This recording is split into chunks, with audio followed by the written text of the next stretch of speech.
guys today. I'm gonna try to spend some time over here. Tank is not looking as good as it should be, but the fish are definitely looking very nice. Tank could definitely use some TLC. Yeah, at least I'm not happy with it. But how's everybody doing? Hope everybody's having a great Sunday and happy Easter. Happy Easter, everyone. Hope everybody had a good long weekend. And and a great Sunday today, and hope you guys are all having tomorrow off like me. I think a lot of people in my country, at least several of our provinces, it's a holiday, so it's good. I'm happy about that. Any day that gives you a day off is a good day. What's going on, live feeding? How you doing? How you doing, Chance? Hope everybody's having a good Easter. Thank you. You too. Happy Easter, bro. Happy Easter. Today is a good day. What's up, Mello? How you doing? We're looking at our ultims here, so let's look at those real quickly for a bit. Um, what's going on? What's going on, David? Canestio Valley Cichlids in the house. How you doing, mate? Haven't seen you in a couple of days. Well, I did talk to you, I think, on Facebook a couple of days ago. So, what's up, Zero Pleco fans? How you doing? Simon, what's up? What's up? What's up?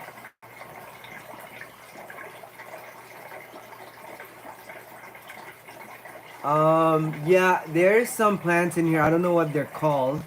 I know some of them. I do have a cryptocorine that's like kind of floating around. That's a bronze crypt. It does have some really pretty leaves up on that thing. Let's go look at that actually. So this is a really nice one that's happening in my tank. So I don't know why the leaves are turning this kind of some type of nutrition deficiency, but I like it, you know. Um, Plants don't seem to do too well in this particular tank because I have a bunch of plecos in there. We'll try to get those on film if we can. What's going on? What's going on, John? How you doing? Non-stop aquatics in the house. David has a wild pair of 199s. Well, give them some time. You just got that. What's going on, DM Aquatics? What's going on, ABC? Chances changing water. Everything's good. I'm feeling, I'm feeling a bit better. But what's going on, George? How you doing, mate? I think you'll like this tank here. I finally cleaned the glass yesterday, so here we go. You get to see them now. The tank was always like this, just a little green up here, and today I also have good signal out here. I don't know why. I think it's because less people online, and I definitely have better signal out here today. So I thought you would like this tank, George. I'm trying to get these guys to pair up. So they're at age now. They're showing some signs. I think once we move to the new place, they will do good. When I am moving these ones, I'm gonna move the water with them. So I'll set up a tank for the Ultims first at the new place, set up a filter and everything going for them, and then move a bunch of water, like maybe 50% of the water in here plus the fish into the new facility. Yeah, so that's the plan for these guys. I don't want them to get shocked or have any stress or anything. They're good in this particular tank water. I don't want to change that when they move. So they're gonna go into the same water. I'll probably do a few water changes in here before I move them. I'll probably do I have some water ready. I actually was supposed to do water change yesterday, but I got I'm still dealing with COVID symptoms, so I'm gonna have a little bit of after residual effects. I did do a bunch of water changes yesterday, but throughout the day I got significantly tired and lethargic, and I didn't end up going to the new house yesterday. I was supposed to. I ended up crashing early, you know what I mean, waking up middle of the night. It's still a nightmare. But what's going on, Dillian? Blessings. You too, bro. Hurrah. I'm glad you're here. Haven't seen you in a while. So that's good. Happy Easter, man. Happy Easter, everybody. Hope everybody's having a great Sunday. Can I do more videos on GBRs? Well, here's the thing. Fish Easy is a friend of mine. He has a YouTube channel, Fish Easy. He does all the GBR videos that you can ever need and want. So I'm not gonna compete with his videos because it makes no sense. If I do any videos about GBRs, it would just be like basic care and maintenance stuff. I can do one of those for you, and then I can direct you to his channel most for the rest of the content. But if you go there to his channel, you can find everything you need to know about keeping and breeding German blue rams very successfully in Toronto water. He doesn't even have like a lot of heat in his tanks. Like I have his fish here. Over the winter, they stayed at about 76, 77 degrees Fahrenheit, which is quite cold for German blue rams. I would say that is, I don't have my conversion chart in front of me. It's on the other side of the room, so I can't tell you what that is in exactly in Celsius. I think it's about 24, 25 degrees Celsius. Um, and they did great. They spawned. The spawning slowed down a little bit, but they didn't die off on me. I still have a lot of pairs that stayed at 77, 78 degrees. So everything was fine, you know. So I think that's who would be the best solution to go to if you are looking for information on GBRs. Um, what's going on, Joe? How you doing? What's going on, Dream Fish Keeping? Happy Easter. Thank you, Zebra Playco fans. Did I pick my spot in my new house? No, not yet. Not yet. Uh, what's going on, Jonathan? I have not picked the new spot. Yes, sir, George, definitely. I'm taking this filter. Like I have this filter here.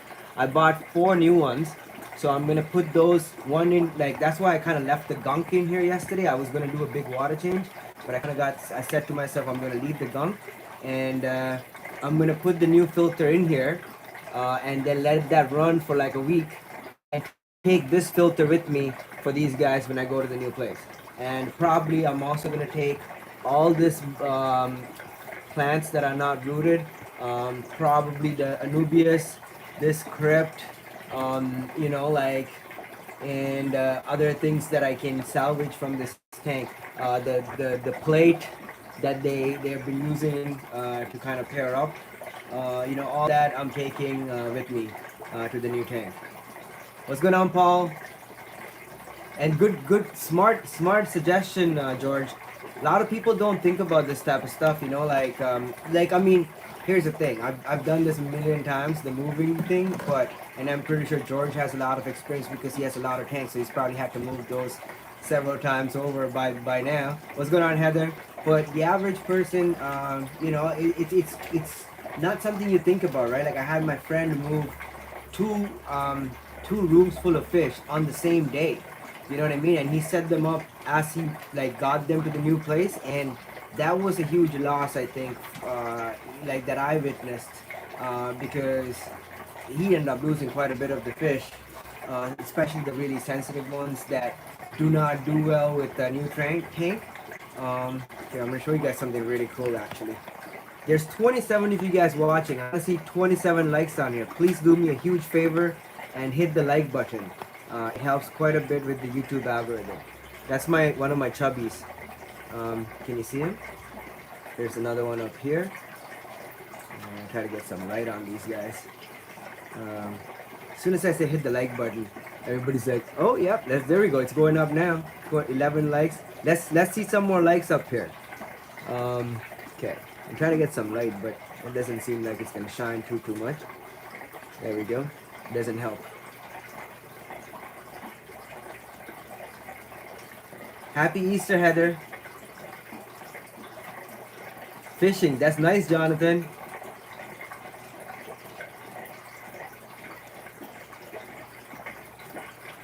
Okay, who did I miss? Did I miss no one? No. Okay, we're good.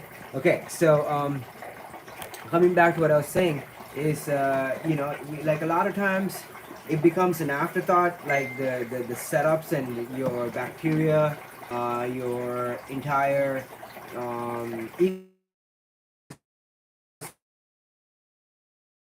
that you might have. So you want to keep it during the move. And if you are moving, I think like the best strategy is to give yourself time, like what I'm doing here, and set up new tanks at the new place. And I already have my truck packed. Actually, today I packed. There's 4 or 5 tanks in there already. That these tanks were here that are sealed, that are ready to be put water, ready to put water to go in. Fish can go in it the next morning. What's going on, Thomas?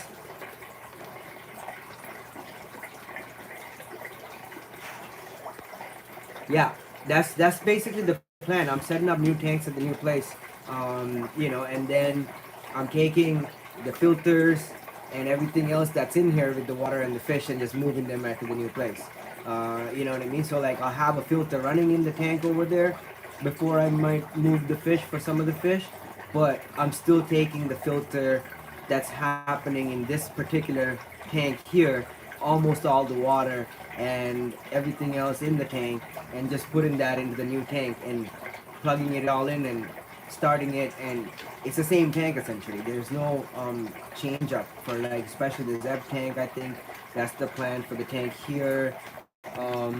The Plecos in here, I'm gonna move the sand bed with them.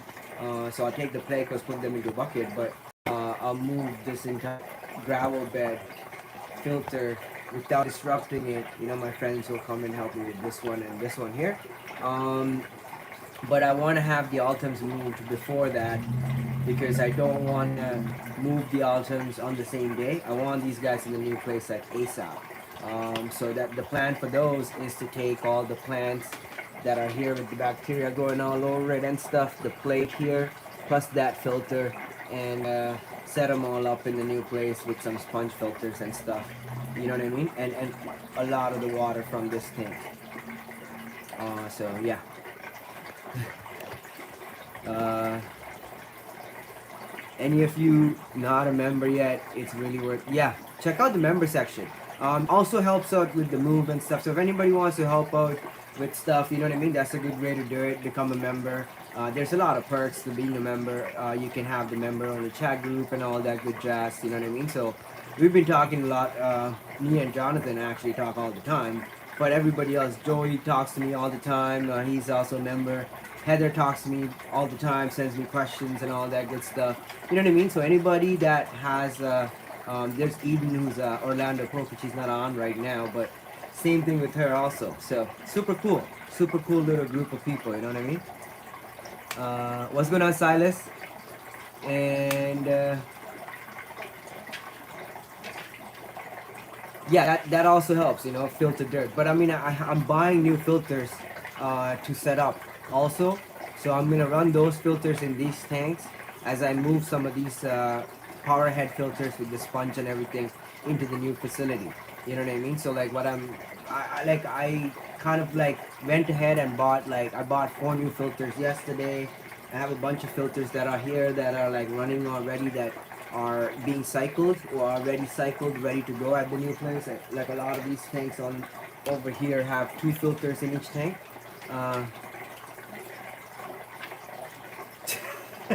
you know what? I am not gonna say no to gunk. I actually have a bucket that I'm collecting all the gunk every time, as much as I can to take also, because the gunk is important. A lot of times people don't realize that, but for me, that stuff is like gold. So I'm definitely down to take gunk from here to the new place. And I think that's a big thing too. Like a lot of times, I actually it's difficult to explain this to brand new fish keepers, and I've had people come to me to buy fish sometimes, like a beta fish, and they've never kept a tank before. Okay, it's their first tank. The tank, since they show me pictures, it looks super clean and everything. It's not cycled. They just set it up the day before, and they want to buy this beta fish, right? Now, here's the thing. As long as you take a bunch of gunk, like here, I'll show you the gunk. See this stuff you see at the bottom? So what I would do to somebody like that is I would collect all this from the bottom, okay, from like a few of these boxes, like all this poopy material, and I'll put it into a Dixie cup, or a plastic fish bag, and say, here you go, put this in your tank when you go home. and they look at me like I'm a crazy person because I'm giving them fish poop to put into their brand new tank to you know what I mean, like, which makes no sense logically to a novice fish keeper, or anybody that's not a fish keeper. This does not make sense. Like, imagine you buying a bird. Okay, you go to the pet store, you want to buy a bird, right? And the guy at the pet store tells you, or you know, like the person you're looking for advice from, or you know, you're buying the bird from, or whatever, gives you a bunch of bird shit and says, here you go, here's a pile of bird shit, go throw it all over your cage and your cage's gonna be perfect. That makes no sense, right? But in this context with fish keeping, this is literally what makes the most sense. Like, so oh, here, you gotta see this. So there's some activity with these two pairs. Okay, I think that those are pairs. I'm not 100% sure. See, like, there's some pushing around. Okay, so obviously a lot of flayed fins and stuff. But like, coming back to the point, it does have a beneficial factor there. Like, there's a lot of benefit in this process. You instant cycle, like Dreamfish or Silas said, instant cycle. You put this in the tank, your tank is ready for fish right there. Okay, so now this is a hack. A lot of times new fish keepers are not told this hack, right? So when they're like, I've had people like get upset with me, like in my personal life, you know, like I dated this girl who was a new fish keeper. Like, when we first started dating, she was, you know, getting into fish keeping and whatever. And one time, and then she had to move, so I had to help her move some of her tanks. You know what I mean? So I set up a few new tanks at her place, at a new place, whatever, and I did this thing, and she got so mad that I put the fish into an uncycled tank, and I said, listen, the tank is completely cycled because I did this particular step. And she was like, no, you just put like a bunch of gunk into my tank, you destroyed my brand new tanks, you know what I mean? Like, I'm so upset now, and she was having a meltdown, right? So it was like, it was difficult to explain that, but like the truth of the matter is, it really gives you that tank cycle real quick. What's going on, Jelmer? Ultims, yeah, they are. So yeah, we've been looking at these for a bit now, but we can continue to look at them. Because the rest of the apartment is quite messy. Like, you might see there's like boxes and stuff ready to go. Well, these are not packed yet, but I do have my truck packed, um, like with a lot of stuff. I'm thinking these two are a pair, and then these two are a pair. That's a single one out. It's always that one by itself. Its tail's all beaten up by these other ones. This one's like really aggressive too.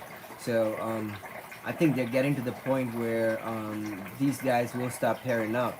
And thank you, SB.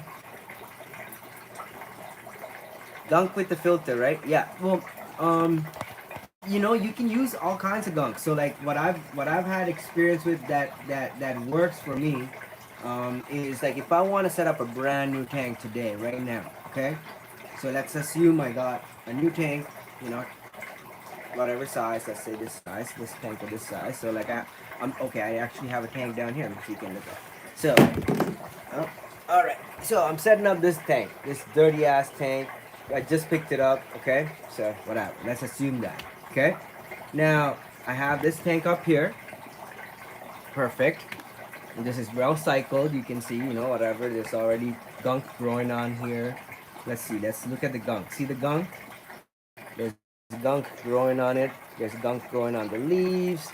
There's gunk here, which I can siphon out from here. All this poopy greeny material, like inside the greeny material is poopy material. So the poopy material is what you need, okay? Like the fish poop and the malm and the garbage. Here, I'll show you what I'm talking about by moving some of this gunk around for you, okay? So, see the gunk? This is what you need. You need this shit. This poopy material, this stuff, okay? There we go. So, what I would do is, I would siphon all this gunk out from here. I would actually probably not even siphon into a bucket. I would siphon directly into this tank. So I'll put a siphon in here. I'll siphon all the poop out of here. All the poop. As much poop as I can. Into the new tank. Okay, so the new tank will be now filled with 50% water from this tank with poop. It will look brown and ugly. Okay, and then I'll take a new filter, a brand new filter that I want to set up in the new tank, like a power head or a canister or whatever it might be. I'll hang on the back, sponge filter, whatever. I'll plug them in and just let it run for 24 hours. I can put fish in right away. I don't have to wait for 24 hours. But within 24 hours, the water would have cleared up. All the gunk that we just looked at, all this stuff that I just made a mess of, would have been sucked into the filter, and the filter would be completely established, ready to take on, um, ready to take on bioload from your fish.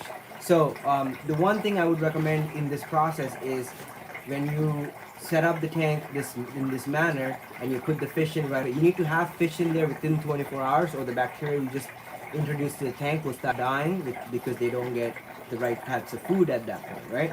So that's something to keep in mind. And once you have the fish in there, don't feed them on the first day because you might cause like a little bit of a fluctuation in that manner. But aside from that, you're good to go. You can put fish in right away. The tank would be cycled, ready to go. Um, I love the colors on these, eh?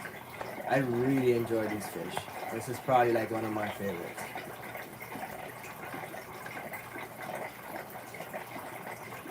Oh, I've dealt with those before. I've dealt with those before, Rohan. Oh, trust me. The same girl I was talking about was one of those. Mm-hmm. Mm-hmm. And then I'm like, there's stuff at the bottom that you might want to remove. She's like, nope. Anywho,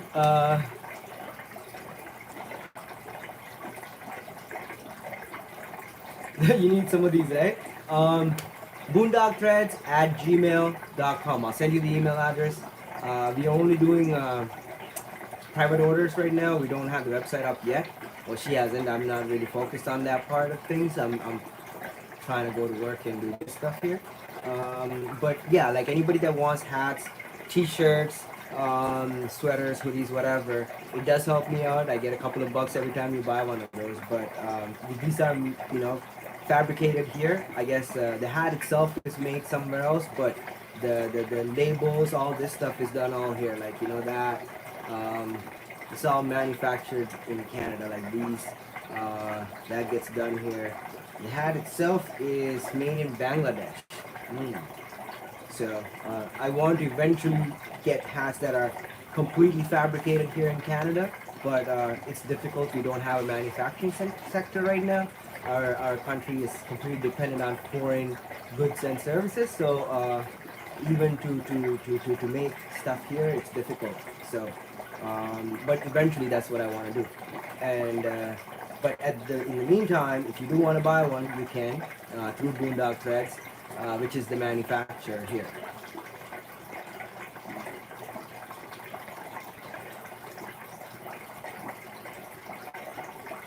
Oh yeah, Joey, just message me when you're able to articulate your question. I'm pretty cooked right now too, actually, to be completely honest. I was packing my car.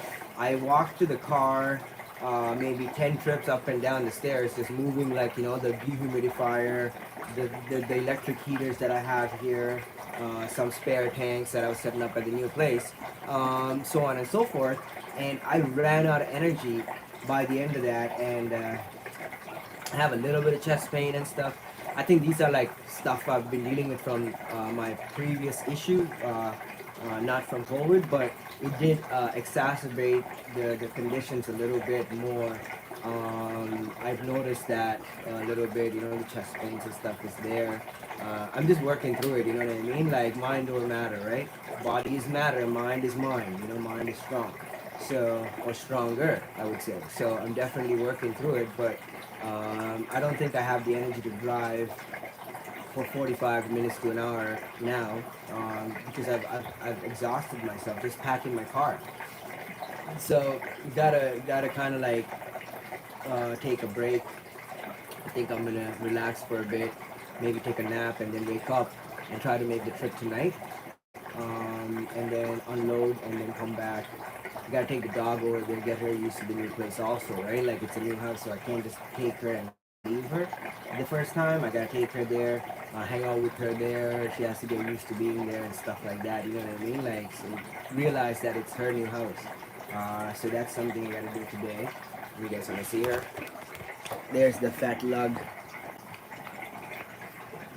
She has a wound on her leg here, so you can see that I kind of have it wrapped. Um, it's right here by the ankle, and then there's a cut on that leg also. So she's having a tough day, a tough few days, aren't you, sweetie? Yeah. And I think she also had COVID. I gotta be honest. She had a lot of the symptoms that I had. The stomach cramping. I could hear her stomach cramping the day before I started symptoms. She was having symptoms. She was on the couch like completely out, and she looked like she was high. And I was like, "What? How? Like, you know what I mean? Like, how do you look so like lit?" You know, I even took pictures of her being so lit on the couch. She looked like huge, like, you know, like, and then I noticed now, I think that was like the onset of symptoms.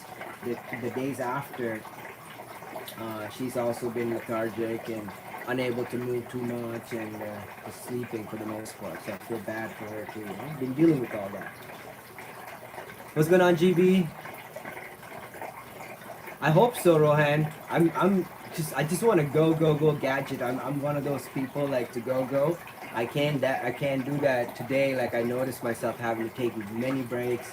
Um, even I when I wake up, I don't feel like I'm sick. Like even right now, like I mean, I still have a little bit of headache, congestion here, throat. You know, like basic post flu symptoms. You know, like if you just had a bad flu, whatever. It's the same thing. I don't know what HMA water is. I know that word HMA. I've looked. I mean, I think it's some type of membrane, right? I'm not 100% sure. I'd have to Google it. Oh, okay, yeah. You're talking about resin. Uh, okay, yeah. I get what you're saying now. It's the it's a type of filter that you can use to pre-treat your water, and then in turn it becomes softer. I agree with what Thomas said. I would keep any fish I want to breed in normal water until I'm ready to breed, and then I would treat the water based on the requirement of the fish to trigger them to breed, because that change really seems to make a difference. I don't know how much more to stress this, because even in my fish food, if I try to keep like the resin in all the time in my tank, like I have my nitrate resin, my fish will breed, you know, whatever. But like if I take the resin out and regenerate it, like, and I leave it off for like a week or two, and I just put it back in, everybody just goes crazy. You know what I mean? It's like that one little switch, you know. So I think it's good to keep them normal tap water. It's gonna save you money also until they're grown, and then once they're ready to like trigger, that's when you switch to like the C3, the nitrate resin, you know, so on and so forth. And I think that makes the difference in getting them to spawn too. Uh, what's going on, Sandy? What's going on, Steiner? How are you? I'm gonna look at the Ultims for Steiner. I know he loves these. How's your Ultim, Steiner? Hope they're doing good.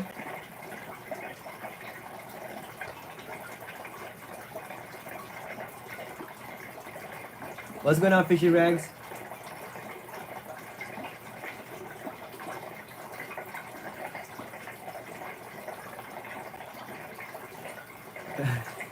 Okay, did I miss anyone? What's going on, Paul? I have an angel fish that have paired off.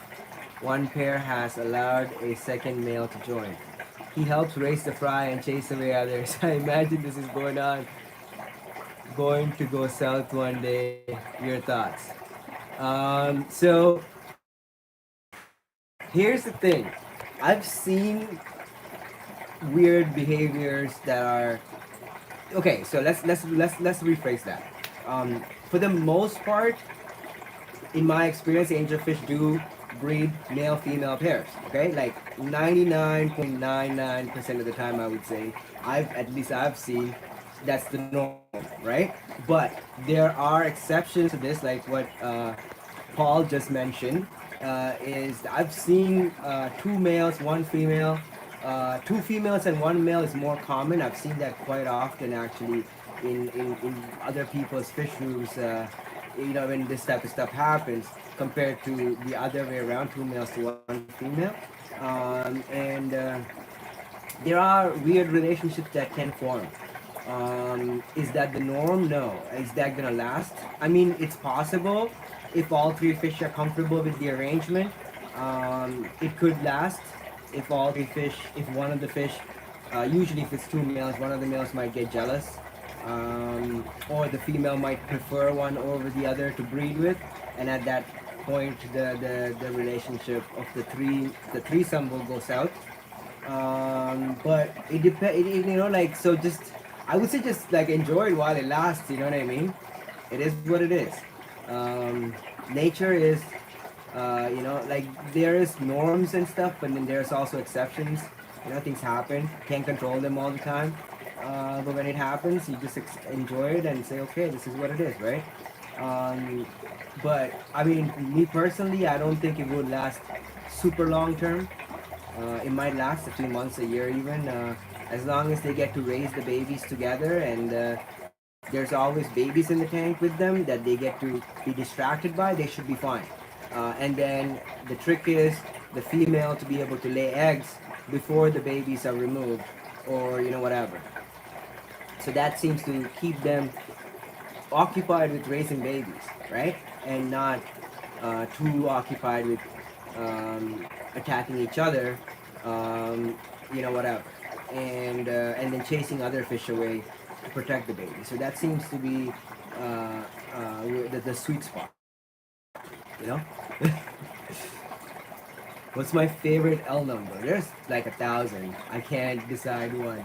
I definitely like all the smaller types, the 280s, the Hypencestrus, the 46, the L260. I love those. I love the 236 super whites. They're really pretty fish. The red ancestors. I love those. The snow white ancestors. I love those. Obviously, can't pick one. That's why I have so many tanks, and a lot of them are full of these different small fish. Um, like L56 is definitely up there too.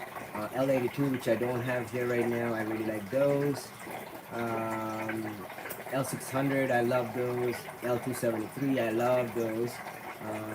L24, 25, I love those. 399, 400, those are nice. I love those. So like, I can't decide, man. There's so many. Uh, yes, I did. Thank you, Oscar.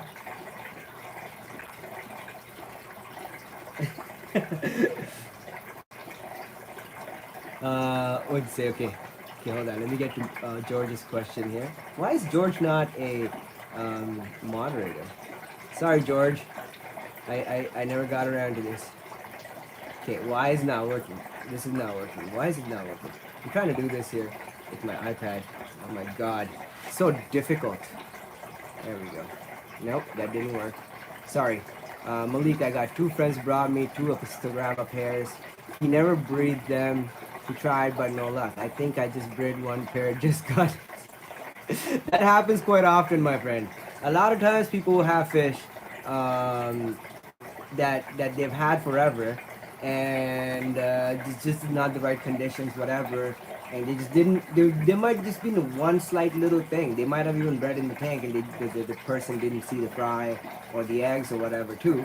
But it could just be like something so simple as like your temperature being a degree or two above where it needs to be, or like the nitrates are a little too high or whatever, and then you just put them in your water, which I'm hoping, or what I'm guessing is much more conducive to fish breeding than the water they came from, and then they breed like that. It happens quite regularly. So congratulations. Oscar says, "What's up? Can you make 397s for me? Think mine are getting to age where sexing them, but Okay, give me a second. They're on the other side. The lights are not on yet. Another few more minutes and they will be. Uh,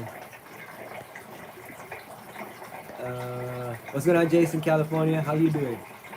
Uh, I have merch. Yes, I do have merch. Boondock Threads with a Z. So Boondock Thread Z Threads at gmail.com. Email and they'll send you prices. These things are like 25 bucks or something like that. I think 20 bucks Canadian. So if you're in America, like this has like 20 bucks. If you're in America, you can buy one of these for like I think 16 or something like that, or like American dollars. Depending on the conversion rate, it's 20 bucks Canadian or whatever. This particular one is not. This is a limited edition, so this is not being printed yet. Uh, but the regular T-shirts with the little crest with this, all there. Thank you, nonstop.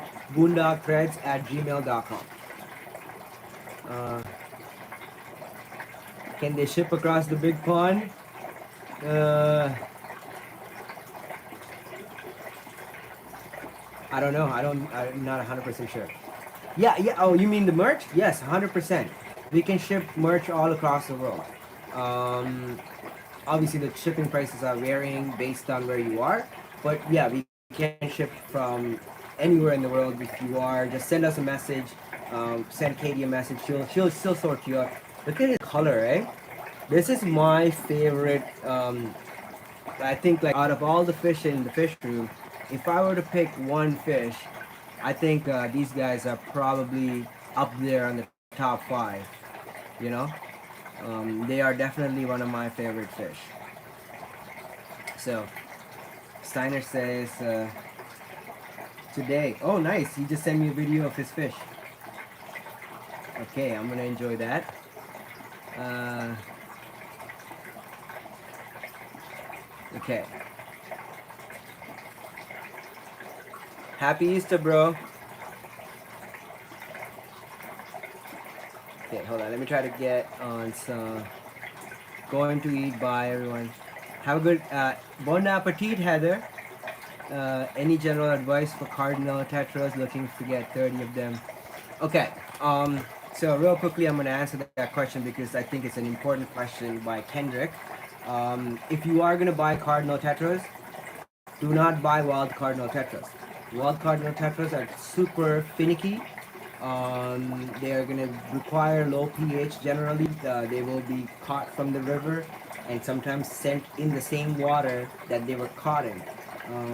I mean, we've gotten fish where like Jason would call me and be like, "Oh my God, I don't know. Like, I think they just send the fish in the river water because the pH is so low." So it's quite possible that that happens, and then the pet store just put them in regular water, and then they sell it to you right away because they're gonna die over the next couple of days to weeks, generally, because they're not used to living in the high pH water that we might have.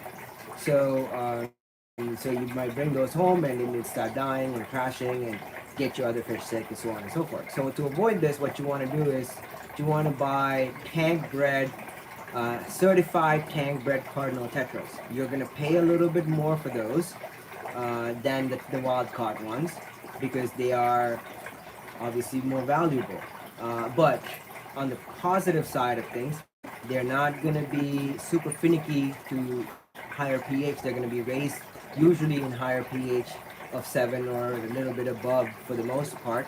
And they're tank bred fish, so they're going to do better in your aquarium and they're not going to die when you bring them home. So that's the one advice I can give about cardinal tetras or green neon tetras or these ultim angelfish. I would not recommend buying.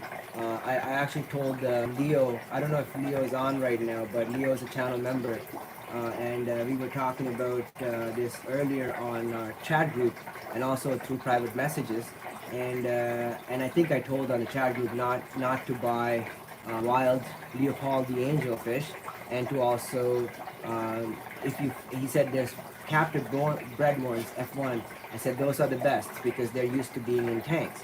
Now the same thing applies to ultims. You know what I mean? Like if you are gonna buy ultims, it is better to buy captive born, but it's never available. I think there's like 5 people in the whole world that has built bred Ultim angelfish. Probably more than 5 now, but some of those people are also on the chat here.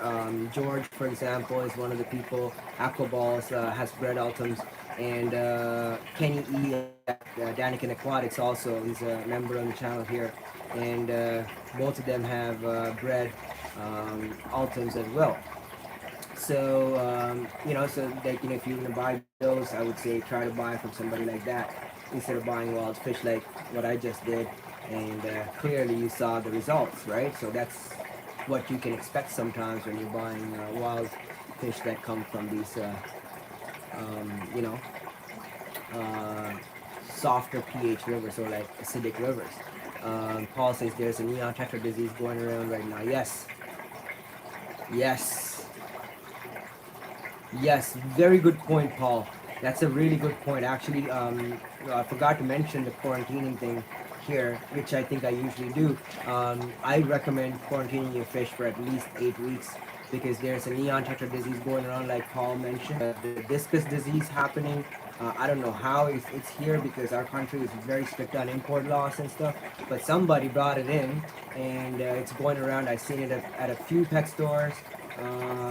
I was a little worried that my angels were getting that like in the other tank, but it turned out that it wasn't that. So I'm glad that it wasn't. Um, and so yeah, like there's a few different fish patterns going about. I think North America in general. So just be careful when you're bringing anything in. Like you don't want to have that in your regular setup. Like you know, quarantine is important. Uh,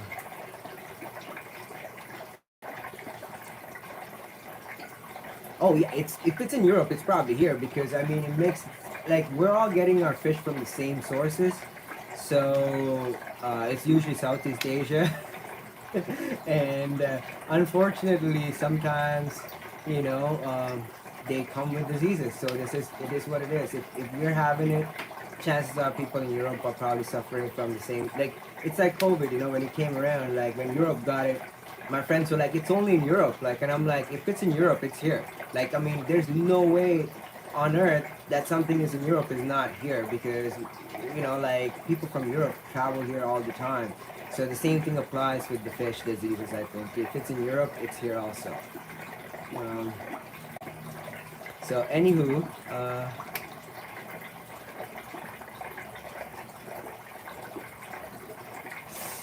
yeah, I mean, it's sad, but sometimes it's the lesser of two evils. Like you either euthanize the sick fish or you keep them in your fish room, potentially get your other fish sick, and then end up losing all your fish, right? It's quite possible, right? If it's a disease that you don't have a cure for or don't know how to, like, imagine if something came in here that I didn't know how to cure, okay? So let's assume a novel disease from the wild comes in with some fish and ends up in my fish room, okay? God forbid, but let's say it did, what would I do? Right? Like, I mean, I have medications for the diseases that I know about, but this is a disease that if I don't know, or you know, I start looking for it, and I call like, let's say Gerald Basilier, and he says, I don't know what this disease is. I send him samples. He says, oh, it's a new disease. We don't know what to do. What do we do? By the time we figure that out, all the fish I have here, or majority of them, would have either died or been cured by themselves and have natural immunity to this disease at that point. So this is the reality. I mean, I've seen people lose entire fish collections to diseases because they didn't quarantine properly. Um, you know, whatever. So like, it's a really smart idea to quarantine all the incoming fish that you have in your, that are coming into your fish room, without a question. Can't win them all. Yep. It doesn't matter sometimes. Like, I mean, I don't know if you guys if you remember. I'm pretty sure you were there from back then when I got the large group of the green neons. Like about 2,000 of them came in, and they started crashing at my friend's facility. He ended up bringing about 1,000 of them to me, and I have my group that is about 200 fish, maybe not even 200 now, like maybe 150 fish. that I salvaged from that 1,000 fish that I saved. And to save those fish, what I had to do was literally go into the tank and remove every fish that had necrosis. So it was a live fish that was still swimming fine, even if it had a dot on it. I had to catch it and remove it, right? I couldn't euthanize them because like I felt bad, so I put them into another 5.5 gallon tank with the same water and all the bells and whistles to try to keep them alive. But none of them made it past the next 24 hours, which shows that these animals would have died anyways, regardless of what I did, right? But by removing the sick ones and eliminating the sick fish for over 2 to 3 days, I had to like sit there for hours just removing all the sick ones, one at a time, one at a time, one at a time. And eventually, I ended up with about 200, 250 fish that were not sick and that were no longer getting sick. And then once I transitioned them to our pH, some of them still died, but they were not getting necrosis. So that's it's an unfortunate reality of some of these fish, you know, especially like green neons, cardinals, anything that comes from like super low pH water, like these Altons, some of the types of like apistogrammas and stuff. You know what I mean? Like they're not designed to live in our water naturally. So, you know, they're going to have a tough time adjusting, and a lot of them will get sick as a result, you know, and they'll get flesh-eating diseases and stuff, and then they'll die. But the problem is these diseases are super transmissible to other fish through contact. So if they're in a tank with other fish, especially in a holding tank where they're in a larger population than they should be, all the fish are going to get contact from that one sick fish or, you know, each other, and then end up getting the same disease over the next day or two, and then you end up losing all of them. So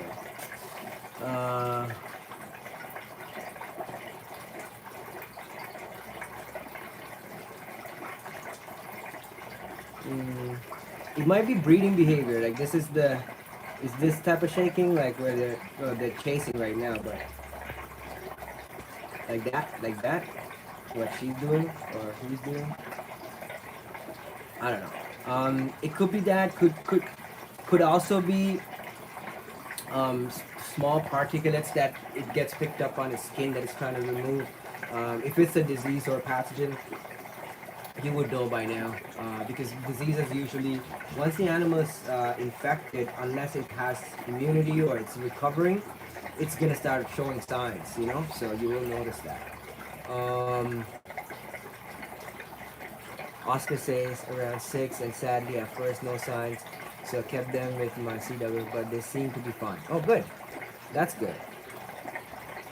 Uh, Platies are really good to fish. Okay.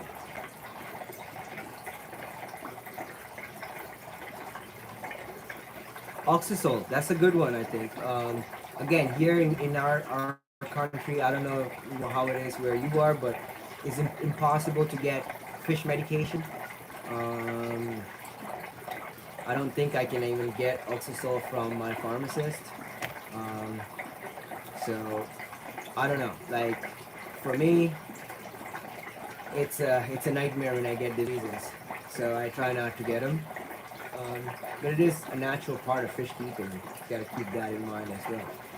And like Oscar says, can't win them all. Agreed, butter. Agreed. 100% agreed with you. It's you can't win them all. Okay, everything seems normal. He eats, swims, but just sometimes when I look in the tank, notice him having kind of like that's. Don't worry, if he's eating and acting normal. If the fins are up like this, and they're swimming about, not like doing anything, you know, like if they're sitting in a corner, not eating, not being active, you know what I mean, then you got to be worried. But like if this guy seems okay, you know, he's doing good, they're very aggressive. The little ones, not so much, but you see still the fin side wreck, you know what I mean, like he's trying to hold it all up and stuff, and you know, and then when I put food, they all come and eat. That's what matters. So I think you're fine, but it's good that you're keeping an eye on it, Chance, because that's how you keep track of how things are. So if you're watching me fish every day and you know how your fish act every day, if it doesn't do what you expect it to do every day, then you know something is wrong also. That's a very good indicator to know if your fish are not doing what it's supposed to. Oh, I'm gonna show you guys something real quickly. Um, okay, can't really get closer because my dog is right here, but I just don't want to disturb her. Look at that. This girl, um, that's one of the babies I bred last year. I just kept this one because her color was really nice. That's her dad. Um, and the mom's in here underneath the filter. And the mom and the dad had a new clutch of eggs. And the mom is keeping her away from this cave completely, right? Does not want her to breed with the mom's partner, which also happens to be her dad, but like I don't think they know any of that, right? She just does not want this female near her male, okay? So it's really cool. And then there's eggs in there. So I just want to show you guys real quickly that's happening in that part of the room. Yeah, so I'm not gonna stay on too long. I'm tired. I gotta sign off. Uh, would I prefer breeding in tanks versus large ponds? Depends on the fish. Zebra placos, definitely in tanks. L144 also in tanks. Small fish in tanks. Like angels, discus, ultims, things like that. Like the stuff that you kind of need to keep in aquaria to kind of monitor and whatever. It's easier that way. But if I were to breed larger enough animals like oscars, if I were to breed like red-tailed catfish, for example, those I would want to be in large ponds. So it depends on the fish, If it's a small enough fish that I can keep in a tank, I prefer to keep them in a tank, especially for breeding because then I can see them. Um, I like to see my fish, especially the breeding animals. I don't like animals that I can't breed. Like I lose interest in animals once they don't breed. Generally speaking, I don't neglect them, but I usually like once they get to the point where they're like older or their partner dies or they stop breeding or whatever reason they stop breeding, I just lose a lot of interest in that particular animal or the species at that point, and then I only gain interest again when they stop breeding. So I like to see the animals, when they're so visually it's easier for me that way. But I mean with large fish you can't keep them in tanks, so then you have to keep them in ponds. Uh, nice, thank you, George. And yes, please hit the like button, and also consider becoming a member, like Nonstop said, if you want to help out with the channel and stuff, because it does help you and helps me. And thank you so much. Nice fish. What would you say is a good tank for breeding super reds? I right now I have my pair, one male, one female, plus the baby female that grew up in that tank, which is a 15-gallon long. So it's 24 inches by 24 inches. 12 inches by 12 inches by 24 inches long. Has 15 gallons of water, and there's a sponge filter, and there's a bunch of moss, and there's other fish in there. There's a group of CPDs that are breeding in there. I have some orange shrimp that are breeding in there. Not too much production, but they are breeding. Um, and the CPDs are breeding also, but the super eggs are the main focus of the tank. So if you want to keep more than two, I would say you want to have a larger tank. But a tank that size with a 24-inch by 12-inch footprint, you can keep like a group of 5 fish, maybe like 2 males and 3 females, like a small breeding colony without too much hassle, as long as you put enough caves and space, whatever for them. Gurambis are nice. They're one of the first fish I started keeping as a kid. My dad thought it would be easier for me to keep them when I was really young, 3, 4 years old, because they breathe air. So I didn't have to worry about having filters or air pumps in the tanks. I was a kid, right? So he didn't have to like set anything up for me, just a tank outside, because we lived in the tropics, and so where it got some sun and some plants, whatever, and the ground just come to the surface and breathe air. So that's a really cool fish to keep, and they're super, super personable too. Um, depending on what you get, some of them can get a little larger, but I don't think they sell the giant varieties here in Canada or US. Thank you, Bob. Josh's Aquatic says Happy Easter. Happy Easter to you too. Uh, greatest success and greatest failure. I don't know, man. Greatest success. Uh, I mean, getting this place is a pretty big one. Even if it's a rental, didn't expect that anytime soon. Um, the YouTube channel definitely that's a success, I would say. Failures, I don't know where to count. There's so many. Like, I mean, the amount of fish I've killed over the years, it's definitely all those. Definitely. Um, I mean, like the time I lost a zebra pleco group when I bought them home and then lost them in the next 2 days due to ick. That was pretty bad. At least that didn't get any of the other fish sick, which was good. Um, and then losing the 10 ultims the other day was pretty shitty. 11 ultims, $660 down the drain. Um, you know, uh, losing Opitanos when I first bought them. I bought like 6 or 7 the first time. I lost 4 within the first 24 hours. My friend replaced them, but I still felt shitty. That was a pretty bad one.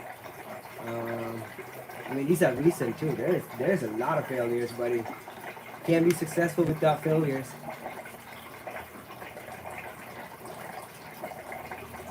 Yeah, badass reportage on Weiss. Happy Easter, fanatics at Fanatic Al.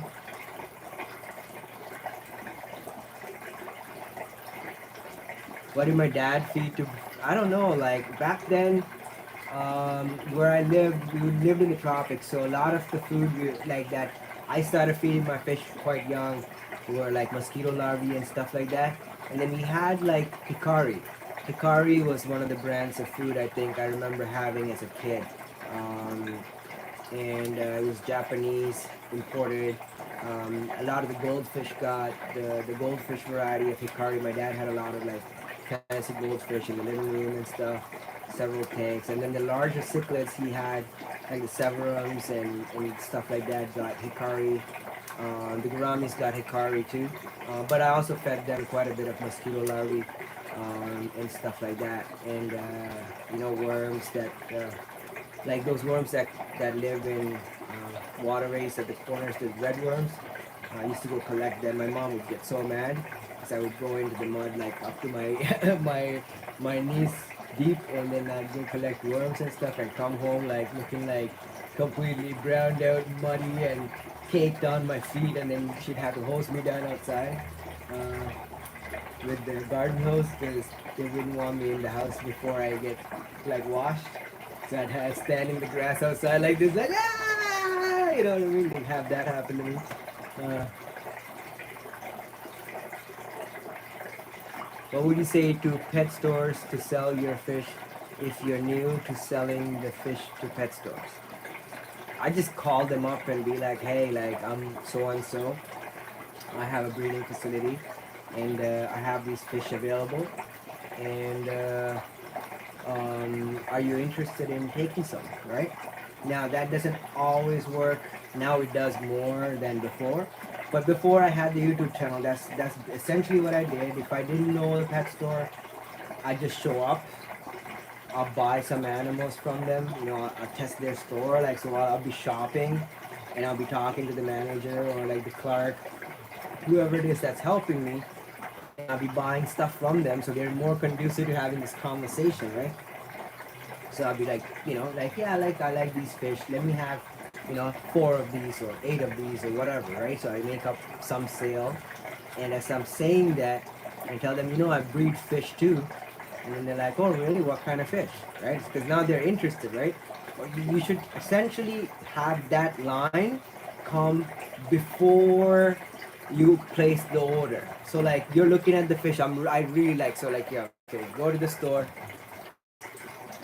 What's going on, ass? How you doing, mate? So okay, so I'm looking at the here. Okay, so like I'm at the pet store now. Okay, I'm looking at the Ultims. I'm like, oh, I like these Ultims. They're really nice. How much are they?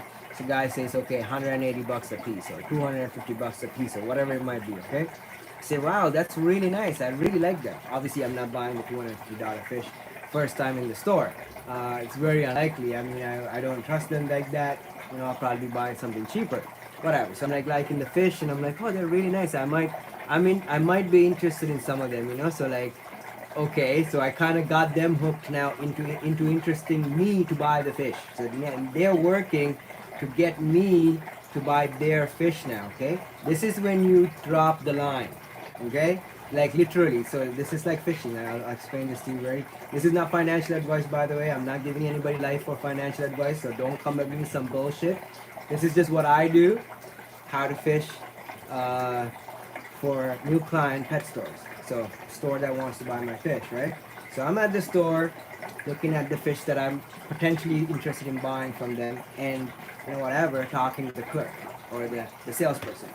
And usually I try to find the manager. I go on a date where the manager is there or is not too busy to be able to help me so that I can build this conversation with the manager, okay? This is the best strategy. So I guess first thing, find out who the manager is, find out their name, find out what day they're gonna be at the store. Go on that day, find the manager, and have him help you buy fish. Okay, make him come and catch fish for you if you can. Okay, and that's when you give this conversation. Okay, it could be the owner. If it's not the owner or the manager, at least find a competent employee, not the guy that just started working there. Like that guy is not gonna help you because he can't, right? And then you have the conversation, and you know you're like, yeah. By the way, I breed fish, and I also have some available. You know, like or even before that, I say I breed fish. You know, I tell them I breed this fish, this fish, this fish, this fish. Okay, and they're like, oh yeah, that's really nice. You know, we have supply. They always have a supply for everything. Okay, so they're not interested at that point, but they're still interested in you because you're about to buy some fish. Now you tell them, okay, I'll take like 5 or 6 of these guys or whatever, right? And then they're like, okay, now they're catching the fish. And then you pull out your phone, you show pictures of your fish.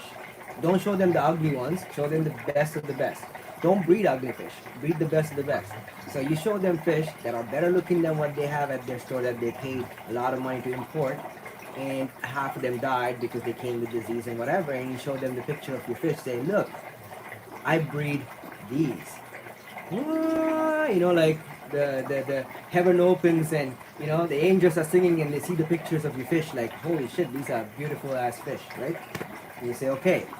And then you also mention that you are going to come drop them off, that they don't have to go to an airport to pick up the fish, and that you are going to ensure that the fish you bring to them are going to be healthy and without any deformities or issues. And if they have any problems, I'll take them back. Pretty straightforward, right? They can't say no to something like that. But a lot of times they still will, okay? What they'll do is they'll try to get it for cheap or for free, right?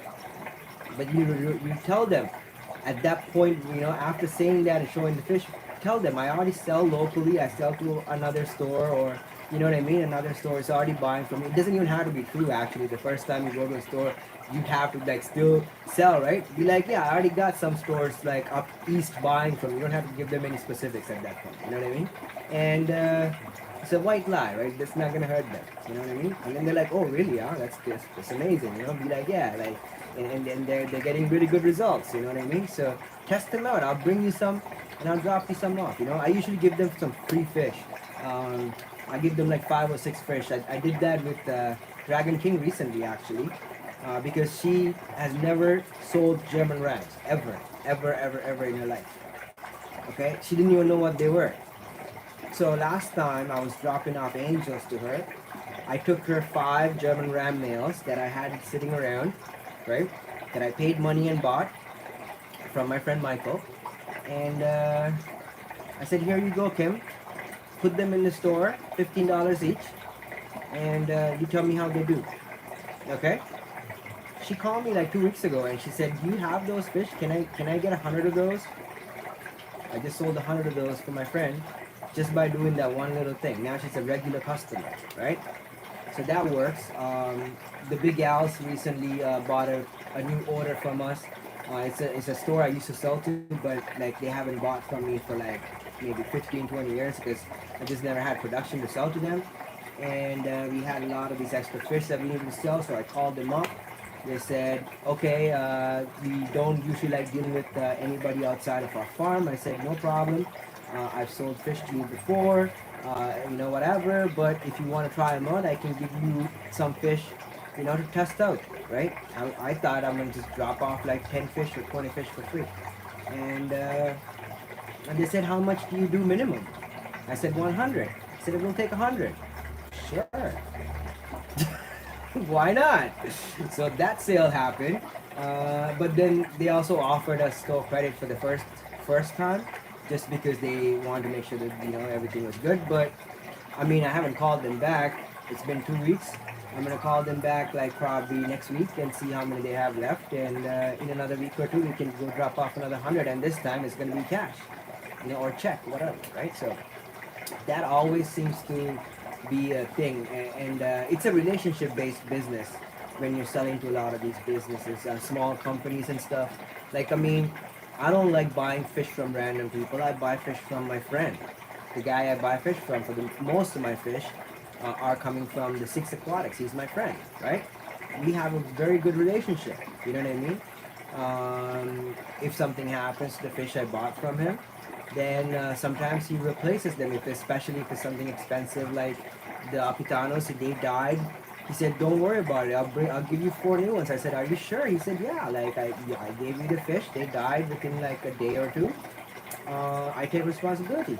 So I said, man, that's amazing, because I paid good money for those fish, right? And so did he. So he was willing to take a little bit of a loss to make sure that I was well taken care of. Now, do you think a random pet store would do that with me? No.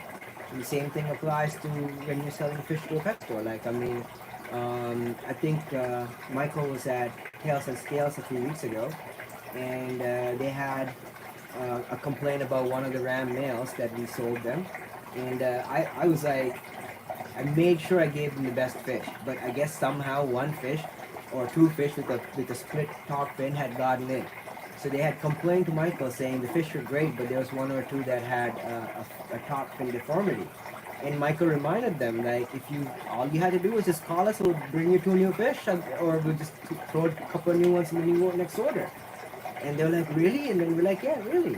And then they're like super happy, you know what I mean? And that they're not buying fish from anybody else if we had the fish they wanted in stock at that point. You know what I mean?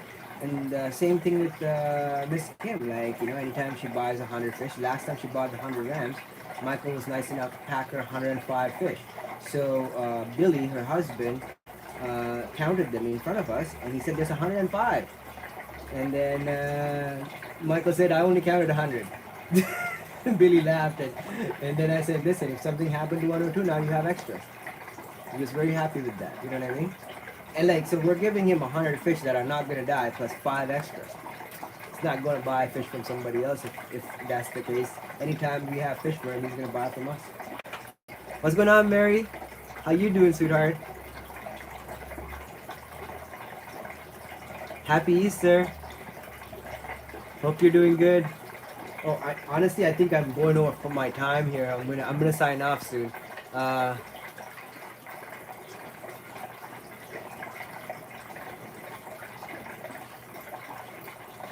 So Fanatic Al, that's a very easy thing to fix. You can just get a license to sell. It's just registering a business. If you're in the U.S., I think Delaware is the most easiest place to register a business. If you're in Canada, Ontario is open for business. That's our logo for our province. So when you're driving into Ontario, it literally says open for Ontario, open for business. Okay, like rest of our province say beautiful and great and glorious province of whatever. Ours say Ontario, open for business. Okay, we're for sale, I guess. But I'm not against that. You know what I mean? Like for the most part, it does work. So if that is the case in like Fanatics Al was just mentioning, You might need to buy some type of license.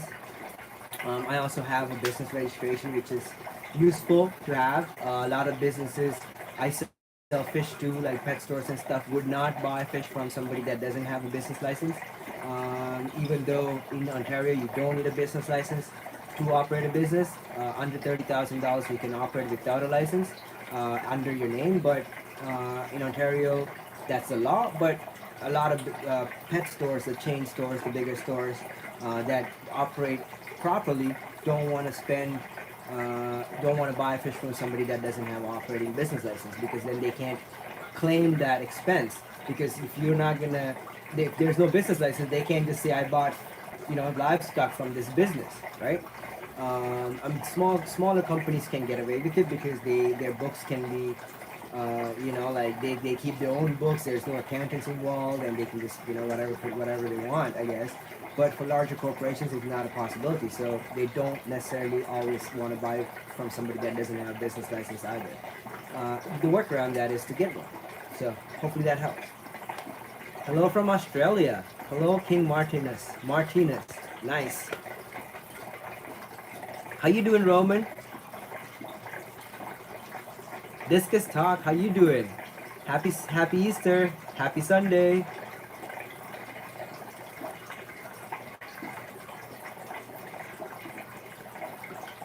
Yes, please. And join the channel, become members, help me out that way. I also have a Give Send Go. It's Give Send Go slash Aquamalik. Super easy to find. All one thing.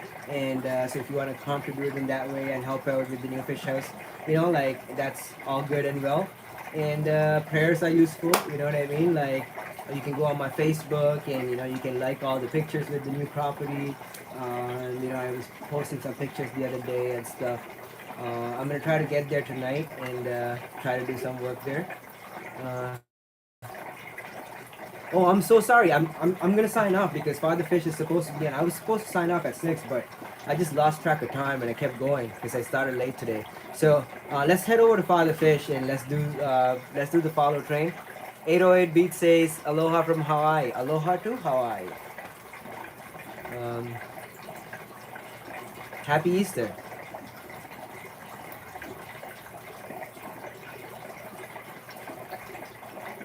Yeah, you know what, Fanatic Al? I'm pretty sure if I'm anywhere in the U.S., you can set up a corporation in Delaware, and that's the easiest place to set up a business. And so set up a Delaware corporation and then start from there. Just look into the bylaws in your own state first of all and see what you need to do, exactly what you need to do. Do you need to have a business in the state? Does it need to be registered specifically for this purpose? You just need to have a shell corporation registered in Delaware or another state. Would that be sufficient? What licenses you might need to breed animals. Do all that little thing and then register yourself as a farm. You know what I mean? Can't stop you after that. Oh, Father Fish is not on. Well, I didn't get the notification, which I usually do. Which is when I say, okay, I'm gonna sign up, because I get it on my phone saying Father Fish is coming on, and I didn't get that, which I thought was, oh, interesting. Okay. Okay, I guess I can go on for a few more minutes then. Oh, goody. Y'all just want me to be more tired. I'm super tired, guys. Like, this COVID thing, this time around, it's been kicking my ass. Like, and it's still not bad. Like, to me personally, I recovered within a day. The severe symptoms, but I still have a lot of the residual symptoms, the tiredness, the lethargy, unable to like focus, for a longer time. Getting tired really fast after doing a little bit of work. Like, I was just saying earlier, I packed my car and I was done. Like, it's not even fully packed. There's still like space to put a few more things, but I just said to myself, I can't move no more. Like, my legs are hurting, my back is kind of, like doing its own thing, and I said, okay, like, that's it for now, and I'm gonna try to pack it up fully by the end of the night.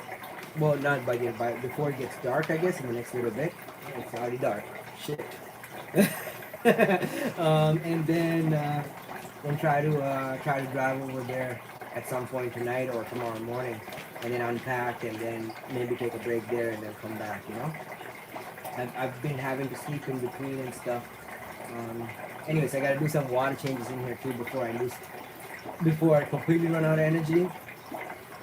I gotta do some water changes in these two tanks, at least these two tanks, and then potentially clean the grass on this tank here.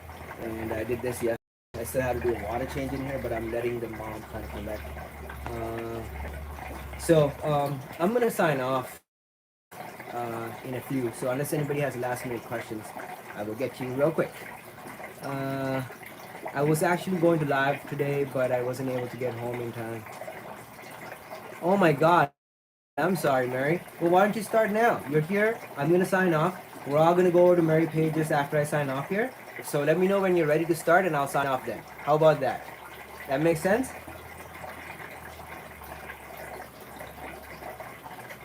No, but like, why don't you start a live stream, Mary? And when you start your live, I'll sign off and everybody can go over to yours and then you can enjoy Easter Sunday at your house. You know? How about that?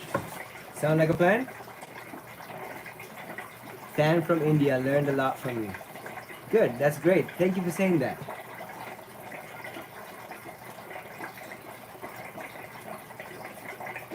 No, you're not stepping on anybody's toes. Malik's tired. Malik is ready to like sign off like 20 minutes ago. I just been like playing around a little bit because everybody's here and I don't see you guys as often as I used to when I didn't have to go to work. When I didn't have to go to work, I see you guys every day, at least on Facebook or either like on messages on the videos when I upload daily. There's everybody's messaging on it, and I haven't had time to do any of that, and I've been missing everybody. So Thomas is still here.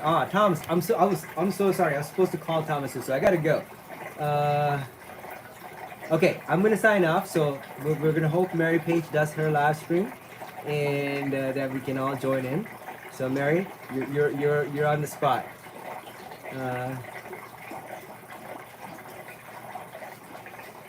Did I miss anybody? Oh yeah, King Martinez says, "What's your ideal water parameters for breeding 333s?" So real quickly, I'm gonna answer this question because I think it's an important question, and I've answered this before, but essentially the 333, the L number comes from a wide variety of locales and different rivers also. Various populations that have similar markings that look to be the same fish have all been given the same L number, although they all come from various different river systems or different parts of the river maybe sometimes, and so on and so forth. So depending on where the animal comes from, you might have slightly different parameters where they might breed at. Having said that, for the most part, 333s seem to like it warm, 82 to 84 degrees Fahrenheit, so 27 to 29-ish, somewhere there. Play around with it, see where your fish like to breed. They also seem to breed when the temperature drops from a warm to the cold, or like rain events. But also vice versa seems to happen too, where like it's colder and starts getting warmer in the winter to spring. They seem to breed then also. Nitrates need to be low.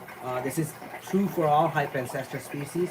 So if you're going to try to breed any hypancestors, you want to have close to zero nitrate as possible. They will not breed at high nitrate concentrations, especially the zebra plague, some of the 333 types that come from lower Zingu or the Rio Zingu and stuff.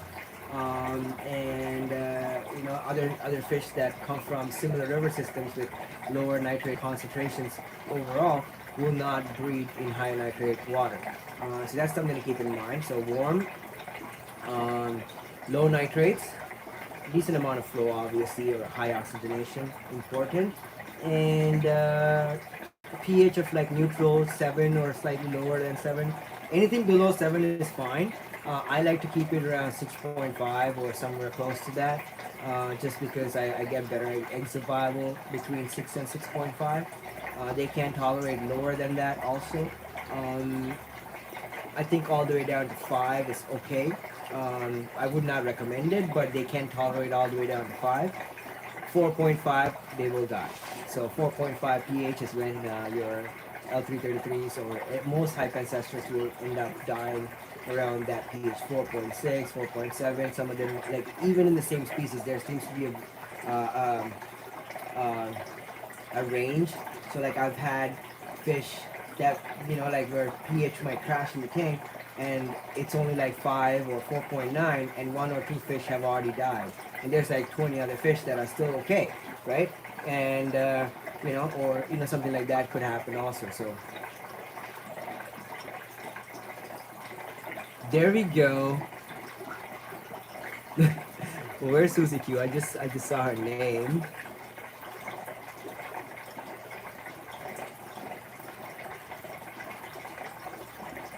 Go live, Mary. There we go. Yes. Oh, Susie Q goes in 12 minutes. Okay. So I guess we're gonna head over to Susie Q's then. Okay, I'm gonna sign off. You guys figure out where you're gonna go now because Father Fish is not there and Mary's not starting her stream, so y'all on your own now. Well, Susie Q is pretty chill too, so we'll head over there just now. And thank you so much, YouTube Fanatic Al. Everybody that's here, thank you so much. Happy Easter. I look like shite because I have COVID. I've been showering. No, today I have not showered because I want to get everything done. But yesterday I showered. But still, like my skin looks disgusting because I've been sweating quite a bit because of COVID. I also broke out quite a bit. Um, my lips all messed up, dry and shit. Like dehydration and stuff is not fun. I'm trying, but it is what it is. But I'm getting better. So thank you so much, everybody. And thank you. I don't know why you're so scared. I know. I don't know. Yeah, enjoy your time with your grandkids. I think Easter, that's important. Since I don't got no kids and my child has gone somewhere today, I don't know, she probably went to the couch. She's like, yeah, dad's annoying.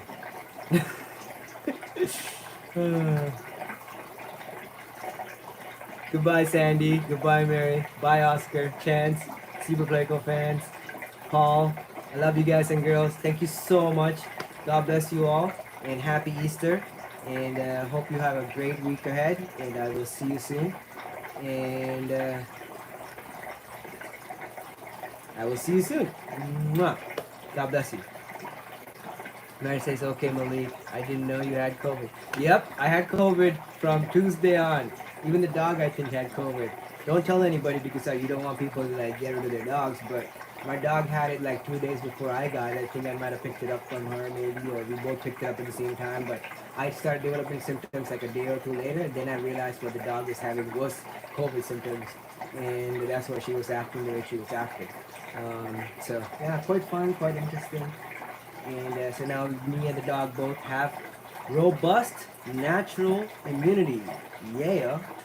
And even my job recognizes natural immunity over vaccine-induced immunity, and I don't even have a test anymore to go back to work because they know that I'm COVID safe now. Funny, right? Anyways, we're at 40 likes. Give this video a thumbs up. Thank you so much. I love you all. God bless you. Oh my God, are you kidding me? I'm feeling like shite, okay? Compared to like how I normally should be feeling like. No, I'm not. I'm just okay. I'm gonna tell you one little story real quickly before I log off because Mary brought this up. I had this was like a few years, about 5 years ago on Christmas Eve. I got a gum infection. Okay, so something, a piece of bone or something, chicken bone, I don't know, whatever, went between my teeth and went into my gum, and it got infected.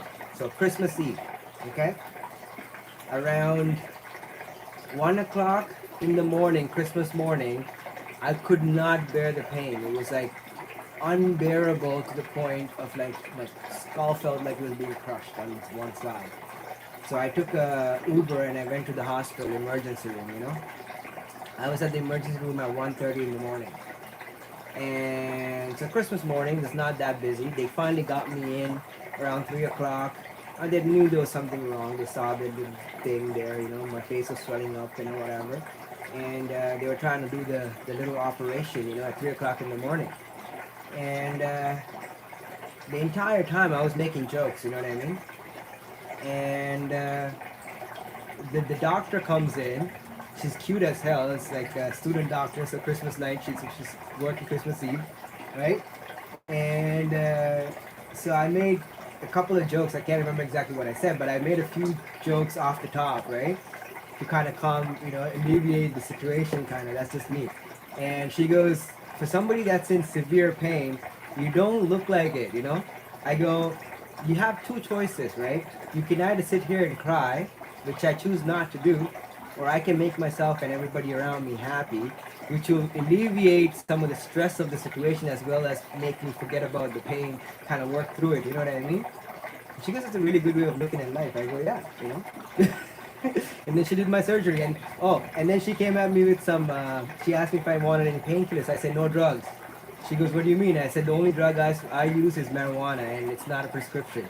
And I said, I don't want no Percocets, I don't want no painkillers, nothing. So she did the entire surgery without any numbness or any painkillers or anything. And I sat there and I took the whole thing, and she was like, yep. I was like, yo, no problem. I'm not worried about that stuff. I'm good with pain. And anyways, I love you all. Just want to tell you guys a little story about me at the hospital. It was a fun experience. I'm not a complainer, you know what I mean? I complain about things, obviously just like everybody else, but not about physical pain and, things that I can't control. Like, what's the point of complaining? Like, your body's your body. It happens, right? Pain is life telling you that you're still alive. That's what it is. If you're feeling pain, you know you're alive. If you're not alive, you wouldn't feel pain. So, when you're not alive, you can not feel pain. Great. Until then, pain. Good. I love you all. God bless you. And I'll see you soon. All these doctors, man. All these lady doctors. Like, yeah, I'm bad.